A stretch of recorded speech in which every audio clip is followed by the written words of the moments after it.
Você sabe como a holding se encaixa na realidade da família brasileira e dos empresários? Qual seria o diferencial dentro do mundo dos negócios entre aqueles que possuem o sistema de holding e quem não tem? Vamos abordar um pouco desse tema. Vem comigo!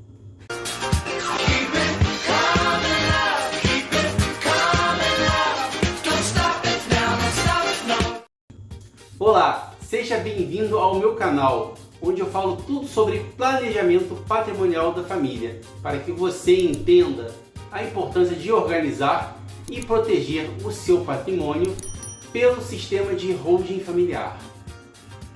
No ambiente empresarial, ao analisarmos como funciona o universo das empresas e dos negócios em relação à responsabilidade e sua organização de comando, a holding foi concebida para atender à demanda de grupos que possuíam ou desejavam possuir um certo número de atividades distintas. Então, é nesse ponto que eu explicarei a diferença da dinâmica entre o sistema comum, sem holding, e o sistema com a holding. No sistema comum, em que não se utiliza uma holding, uma pessoa, seja ela física ou jurídica, pode realizar uma determinada atividade econômica de forma profissional e organizada para produzir ou fazer circular bens ou serviços. Nesse momento em que a pessoa, seja ela física ou jurídica, decide ingressar profissionalmente no universo das atividades econômicas organizadas para a produção ou circulação de bens ou serviços, ou seja, quando ela decide se tornar empresária, a pessoa ingressa num evitável campo de risco, certo? Então, vamos a um exemplo hipotético para a gente, na prática, deixar isso um pouco mais claro. Tá? Imaginemos dois amigos, João, formado em engenharia civil, e Carlos, que se formou em administração. Ambos estavam insatisfeitos com os seus atuais empregos e desejavam constituir um negócio em que eles vissem perspectivas de crescimento. João queria abrir uma construtora, mas tinha receio de não prosperar por não saber gerir o negócio. Carlos, por sua vez, dominava toda a técnica de gestão de uma empresa, mas ele não tinha ideia e expertise específica para começar algo. Da conversa dos dois nasceu uma parceria perfeita.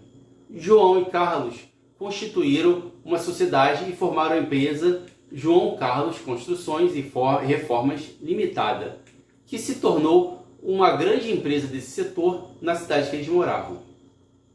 João e Carlos, ao verificar os relatórios de custos, se aborreciam com o desembolso que faziam de frete para transporte de material da empresa. E daí surgiu a ideia de montarem juntos uma segunda empresa do ramo de logística para atender a sua própria demanda e mais alguma demanda local. Eles então tinham em perspectiva de que a soma dessas duas demandas seriam suficientes para a empresa lucrar e para baratear os gastos com frete da construtora. Assim, então, eles fundaram a segunda empresa, Carlos João Logística Limitada. Contudo, esse novo negócio não prosperou, pois faltou um elemento essencial que tinha no planejamento inicial da montagem da empresa, ou seja, alguém com expertise e experiência naquela área. Pior mesmo do que não prosperar o segundo negócio foi o fato de ter havido uma enxurrada de demandas trabalhistas, o que culminou na verificação pela Justiça do Trabalho que ali havia um grupo econômico e a construtora foi chamada para responder pelo passivo trabalhista da transportadora. Em uma dessas demandas trabalhistas, o problema foi tão grave que os sócios foram chamados a responder e João chegou a perder uma boa quantia em dinheiro que ele havia feito de reserva em uma penhora online. Esse revés trouxe dois problemas para os dois. Um ruim, que foi a necessidade de encerrar as atividades da construtora, pois ela se tornou inviável para se manter e sustentar os passivos deixados pela transportadora. E o outro, pior ainda, João e Carlos se desentenderam e hoje se tornaram inimigos mortais. Não podem um ouvir falar do outro. Pois é, esse caso é muito comum. São exemplos assim que acontecem no nosso dia a dia e não são raras as vezes em que se desfazem não só amizades, mas também casamentos e laços familiares. Ok, aí você me pergunta, e como a holding pode ser um perfeito elemento para evitar isso? E aí, você está gostando desse vídeo? Está dando para entender mais ou menos a ideia do sistema com holding e sem holding? Se você tiver alguma dúvida, deixe seu comentário aqui embaixo, faça uma pergunta que eu terei um enorme prazer em respondê-la, ok? Muito bem. Quando as atividades empresárias passam a se tornar complexas, o ideal é que devamos dividi-las em empresas distintas. Mas isso não é o suficiente. E o que a grande maioria dos empresários brasileiros não fazem ideia, e nem mesmo os advogados e contadores, é que uma boa técnica recomenda que não se crie uma só empresa, mas duas novas, ou quantas bastem para cada negócio distinto, de maneira que cada uma desempenhe um negócio e nelas não estejam mais as pessoas físicas à frente de cada uma, mas sim uma holding, uma empresa de controle. Os sócios humanos originários devem se tornar sócios da holding e esta é a que exercerá a gestão sobre as demais empresas. E ao fazer isso, a holding escala pessoas específicas, seja do seu quadro de sócios atuais, seja de seus recursos humanos atuais, ou mesmo contratando gente nova, ou buscando um novo sócio que detenha a habilidade necessária para aquilo.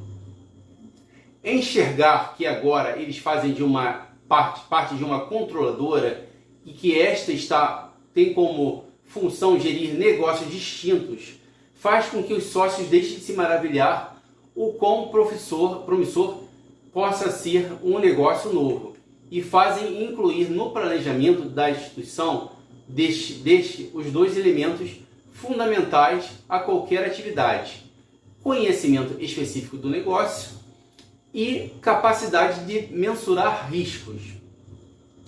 Do ponto de vista de proteção dos negócios com a holding, desde que esta veio a ser permitida no direito brasileiro em 1976, com a lei das SAs, sempre houve uma breve barreira entre os dois negócios e uma enorme barreira entre os negócios e o patrimônio pessoal dos sócios, que não são mais os sócios em cada negócio, mas são os sócios da controladora que está acima deles. Com o advento da Lei 13.467 de 2017, que fez uma micro-reforma trabalhista, foi incluído um parágrafo 3º no artigo 2º da CLT, pelo qual diz que não caracteriza um grupo econômico a mera identidade de sócios, sendo necessária para a configuração do grupo a demonstração do interesse integrado, a efetiva comunhão de interesses e a atuação conjunta das empresas dele integrantes.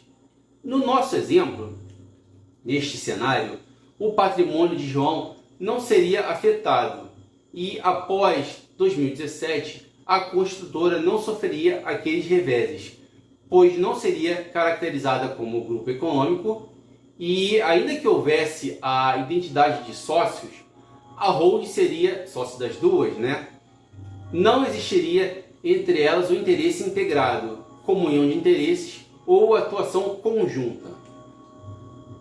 A construtora era mera cliente da transportadora. A difusão deste contexto sobre a serventia da holding, que em princípio é direcionada para proteção patrimonial e planejamento sucessório, com a eficiência tributária de uma família, tende a extrapolar sua utilização, e as mesmas pessoas que a utilizarem com este propósito acabarão se tornando aderentes deste mesmo modelo para os seus próprios negócios. Tudo isso nos leva a vermos o potencial do trabalho com o holding familiar, pois a sua utilização no Brasil é de uma perspectiva extremamente vasta e só cresce à medida que o sentimento liberal da economia também vai se alargando na ordem jurídica. E aí, você gostou desse conteúdo? Quer saber um pouco mais sobre planejamento patrimonial e holding? Então, deixe seu like, se inscreva no meu canal para receber mais vídeos como este, ok? Obrigado e até a próxima!